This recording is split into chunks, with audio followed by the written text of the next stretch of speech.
نگاہ کہلانے کا حق رکھتے ہیں، ورنہ تو ظاہر اخلاق نہیں ہے تو پھر کیا چیز ہے. اسی طرح وہ کسی نے کہا وہ ذوالفشانی نے تیری قطروں کو دریا کر دیا، دل کو روشن کر دیا، آنکھوں کو بینا کر دیا، خود نہ تھے جو راہ پر اوروں کے ہادی بن گئے، کیا نظر تھی جس نے مردوں کو مسیحا کر دیا. عجیب شان تھی آپ صلی اللہ علیہ وسلم کی کہ وہ صحابہ جو سخت مخالف، اسلام کے سخت دشمن، لیکن وہی لوگ جس کو کہ مردوں کو مسیحا کر دیا. مردہ تو ایک مرا ہوا شخص ہوتا ہے جس کی کوئی حیثیت کچھ بھی نہیں، اور مسیحا کہتے ہیں اس کو جو دوسروں کو بھی زندہ کر دے. یہ صحابہ کی شان تھی. کیا نظر تھی آپ کی نظر کیا تھی؟ کیا نظر تھی جس نے مردوں کو مسیحا کر دیا. بہرحال یہ بنیادی چیز ہے کہ اخلاق، ایک تو ہوتا ہے کہ اعمال ہے، ایک ہے اخلاق ہے. اخلاق کا اصل تعلق کس سے ہے؟ ہم اخلاق پڑھتے ہیں، اخلاق حسن، اخلاق حسن. اخلاق کا اصل تعلق ہوتا ہے انسان کے قلب سے، دل سے. اس لیے کہ دل کی حالت اگر اچھی ہے تو ظاہر میں بھی انسان اچھی معاملات کرے گا، اچھے انداز سے پیش آئے گا. ایک تو ہوتا ہے کہ اچھا دل جیسا بھی اچھا ظاہر کسی کے ساتھ اچھا رویہ اختیار کر لیا. انبیاء کی شان ایسی ہوتی تھی، دل میں جیسے ظاہر میں ایسے، دل اسی طرح صاف ہوتا تھا، ساتھ میں سامنے بھی اسی طرح صاف معاملہ ہوتا تھا. تو اخلاق کا اصل تعلق قلب سے ہے. یہ کہتے ہیں نا کہ یہ کبر کو نکالنا، حسد کو نکالنا، یہ بغض اور کینہ، ان چیزوں سے دل کو، یہ اخلاق ہی کہلاتے ہیں. اصل کے لحاظ سے یہ اخلاق ہے. اور ان اخلاق کا ظہور جو ہوتا ہے انسان کے ظاہر سے ہوتا ہے.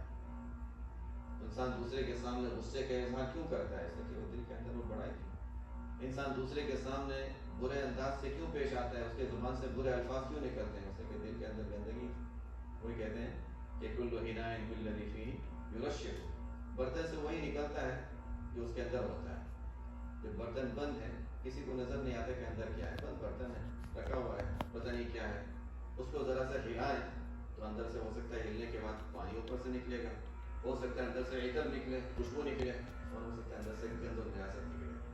تو یہی کہتے ہیں کہ عام حالات میں تو انسان بہت اچھا رہتا ہے، مجھے عزت دی جا رہی ہے، لوگ میرا احترام کر رہے ہیں، کوئی مجھے کچھ کہہ نہیں رہا، میں بھی صحیح ہوں، وہ بھی صحیح.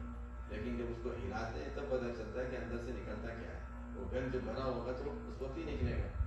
یہی ہم لوگوں کا حال ہوتا ہے کہ ٹھیک ہے جب تک ہمارے ساتھ لوگ اچھے رہ رہے ہیں ہم بھی اچھے رہ رہے ہیں، لیکن جب ہمارے ساتھ کوئی برائی کا معاملہ پیش آ رہا ہے اس کو کہتے ہیں کہ اچھا ہمارے برتن کو ہلایا گیا.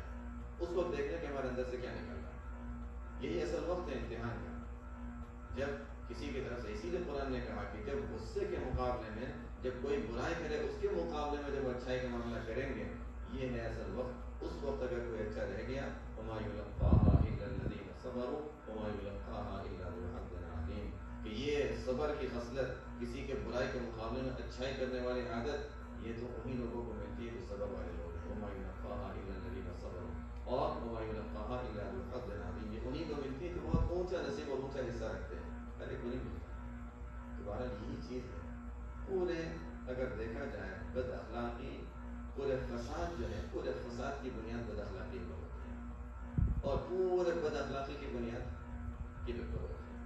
یہ پورا خلاصہ ہے کہ کبر ہوگا اس کی وجہ سے غصہ ہوگا، اس کی وجہ سے انسان بدزبانی ہوگی، اسی وجہ سے دوسرے کے حق بات کو قبول نہیں کرے گا، اسی وجہ سے انسان برائیاں کرے گا. یہ پورا کبر کے ساتھ اس کے جوڑا ہوتا ہے.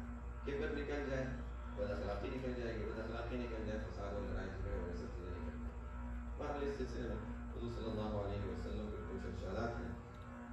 ایک حدیث ہے، آپ صلی اللہ علیہ وسلم نے فرمایا کہ ان من خیارکم احسنکم اخلاقا، تم میں بہترین شخص، مانا بہترین لوگ وہ ہیں جو جن کے اخلاق بہت بہترین ہیں. ایک حدیث میں آپ صلی اللہ علیہ وسلم نے فرمایا اکمل المؤمنین ایمانا احسنکم خلقا، سب سے زیادہ کامل ایمان والے وہ لوگ ہیں جن کے اخلاق اچھے ہوں. میں اس لیے کہہ رہا ہوں کہ ہم صرف عبادتوں اور تسبیحات کے ساتھ نہیں، یہ بھی دین کا حصہ ہے، اخلاق حسنہ لوگوں کے ساتھ. اس لیے کہ وہی کہ اخلاق کا تعلق دل سے ہے، لیکن اس کا ظہور ہوتا ہے انسان کے ظاہر سے. تو ظاہراً بھی لوگوں کے ساتھ اچھا معاملہ کریں اور دل بھی کوشش کریں کہ دل بھی لوگوں کے ساتھ صاف رہے. دل میں جب کبر اور حسد اور بغض نہیں ہوگا تو لوگوں کے ساتھ انسان کا رویہ اور معاملہ بھی اچھا ہوگا. دونوں چیزیں ظاہر میں بھی اچھے بنیں، دل کے لحاظ سے بھی اس کو کوشش کریں کہ اس میں بھی کوئی گندگی اور برائی نہ. اکمل المؤمنین ایمانا، سب سے کامل ایمان والے وہ لوگ ہیں جن کے اخلاق اچھے ہیں. ایک حدیث میں آپ صلی اللہ علیہ وسلم نے فرمایا ان المؤمن لیدرک بحسن خلقہ درجۃ الصائم القائم. اب بہت زیادہ روزوں کی بہت زیادہ قیام کی بھی ضرورت نہیں ہے. آپ رسول فرماتے ہیں کہ دیکھو کہ مؤمن حسن اخلاق کی وجہ سے ایک ایسے شخص کا درجہ پا لیتا ہے جو رات میں قیام کرتا ہے, دن میں روزے رکھتا ہے. ایک شخص رات میں قیام کرتا ہے, دن میں روزے رکھتا ہے. آسان کام نہیں ہے. رات میں انسان نوافل اور تہجد میں وقت گزار رہا ہے, دن میں روزے رکھ رہا ہے, اور ایک شخص اچھے اخلاق سے پیش آ رہا ہے. دوپہر کو بیان ہوئی جو واقعہ آیا تھا رغیف والا کہ اس کا وزن کیوں بڑھ گیا تھا کہ اچھا اس نے اچھے اخلاق کی بات کی کہ اچھا کسی کی روٹی کا حصہ میرے حصے میں آ گیا ہے, اس کو دے دو چاہے اپنی جان دینی پڑ جائے, اور اس نے اخلاق تھا. حالانکہ عبادتوں میں کوئی کمی نہیں رہی تھی, عبادتیں ایک جگہ, لیکن حسن اخلاق کی چھوٹی سی چیز کبھی بہت وزن رکھتی ہے, بہت قیمت رکھتی ہے. ان المؤمن کہ مؤمن حسن اخلاق کی وجہ سے ان لوگوں کا درجہ پا لیتا ہے جو دن میں روزہ رکھتے ہیں اور رات میں قیام کرتے ہیں. ایک اور حدیث ہے, آپ صلی اللہ علیہ وسلم نے فرمایا ما من شیء اثقل فی المیزان من حسن الخلق. حسن اخلاق سے زیادہ کوئی چیز زیادہ وزن نہیں رکھے گی آخرت میں نامہ اعمال میں. نامہ اعمال میں, میزان اعمال میں سب سے زیادہ بھاری اور وزنی چیز جو ہوگی, جس کا وزن زیادہ ہو سکتا ہے, وہ حسن اخلاق ہوگی. یہ بہت قیمتی چیز ہے. وہاں پر بھی جا کر وہ ہمیں میزان حسنات کو اور نیکیوں کے پلڑے کو جھکانے کے لیے حسن اخلاق بہت قیمتی اور مفید چیز ہے. پھر آپ صلی اللہ علیہ وسلم فرماتے ہیں کہ یہ تو وزن کی بات آ گئی, قیامت کے دن مجھ سے قریب کوئی رہنا چاہتا ہے, فرمایا ان من احبکم الی, تم میں سب سے زیادہ مجھے جو محبوب ہیں, وہ اقربکم منی مجلسا یوم القیامہ, اور قیامت کے دن سب سے زیادہ مجھ سے قریب رہنے والے ہیں. جو لوگ مدینہ منورہ جاتے ہیں, کبھی کبھی لوگ کہتے ہیں اتنی بھیڑ ہے, اتنے لوگ ہیں, اور وہاں قریب جانا بھی مشکل ہوتا ہے. کوئی بات نہیں, وہاں تو دور سے بھی پڑھیں گے تو فرشتے پہنچا دیتے ہیں, یا دور سے بھی پڑھیں تو اچھا آپ صلی اللہ علیہ وسلم کو اللہ تعالیٰ آواز ہماری پہنچا دیتے ہیں, تو وہاں تو فکر کی بات نہیں ہے. لیکن لوگوں کو پھر بھی پریشانی ہوتی ہے کہ اچھا اتنے مجمع میں ہم تو سامنے جاتے ہیں تو تھوڑی دیر کے لیے جاتے ہیں, باقی تو دور ہی رہتے ہیں, تو قیامت کے دن کیا ہوگا؟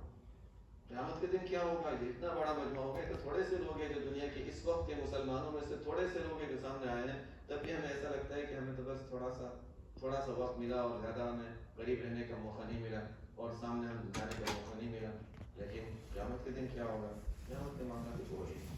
قیامت کا معاملہ کچھ اور ہی ہے. لیکن یہ حدیث ہے ہمارے لیے ایک بڑی ہمارے لیے امید کی چیز ہے کہ آپ صلی اللہ علیہ وسلم نے فرمایا من احبکم الی, سب سے محبوب اور قیامت کے دن سب سے مجھ سے قریب رہنے والا وہ شخص ہوگا احسنکم اخلاقا, جس کے اخلاق اچھے ہیں. یہی چیز ہے وہ جس کو پہلے بھی ہم نے پڑھا ہے کہ آخرت کا ایک تو پل صراط ہے اور دنیا میں صراط مستقیم ہے.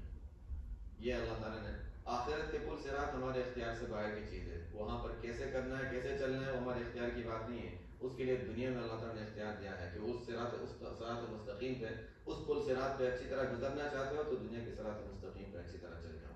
جو یہاں دنیا میں مضبوطی سے اچھا چل گیا تو آخرت کے پل صراط پر سے بھی آسانی سے گزر جائے گا. یہاں اگر دین پر پختگی نہیں رہی صراط مستقیم پر, تو وہاں بھی پھر گڑبڑ رہے گی.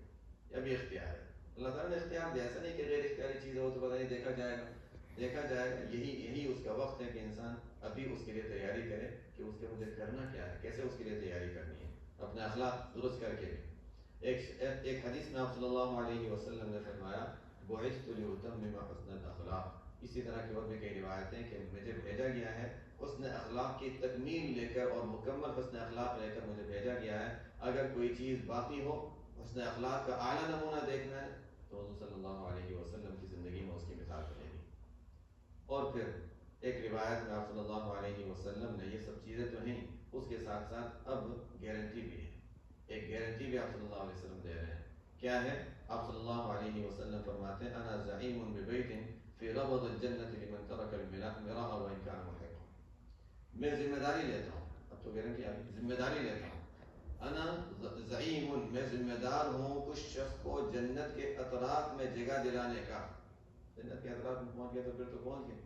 جنت کے اطراف میں جگہ دلانے کی ذمہ داری لیتا ہوں اس شخص کے لیے جو جھگڑا چھوڑ دے چاہے وہ حق پر ہو.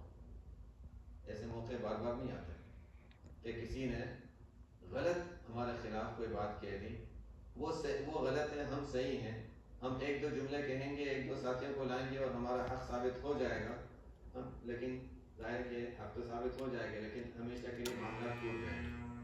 کوئی بات نہیں, اس سے گواہ بھی موجود ہے, سب کچھ ہے, بس کوئی بات نہیں رہنا, بس ٹھیک ہے, ایسے کوئی بات نہیں, آپ نے جو کہا اسی کسی طرح کر لیتے. یہ چیز چھوٹی یعنی ظاہر بہت مشکل ہے بار بار انسان کو کٹے گی، جو کرتے ہیں جو گزرے ہیں اس کو ان کو اندازہ ہے کہ بار بار آئے گی.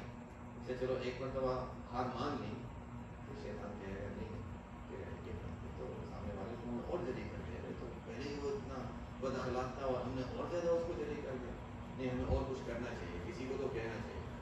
پھر اپنے آپ کو دبا دیتے ہیں، پھر وہ ابھرتا ہے، پھر دبا دیتے ہیں. آسان نہیں ہے، جو گزرے ہیں ان کو پتہ ہے کہ وہ کتنا مشکل کام ہے، لیکن پھر موقع ملتا ہے تو صلی اللہ علیہ وسلم کی طرف سے گارنٹی مل گئی. جیسے میں دیتا ہوں جنت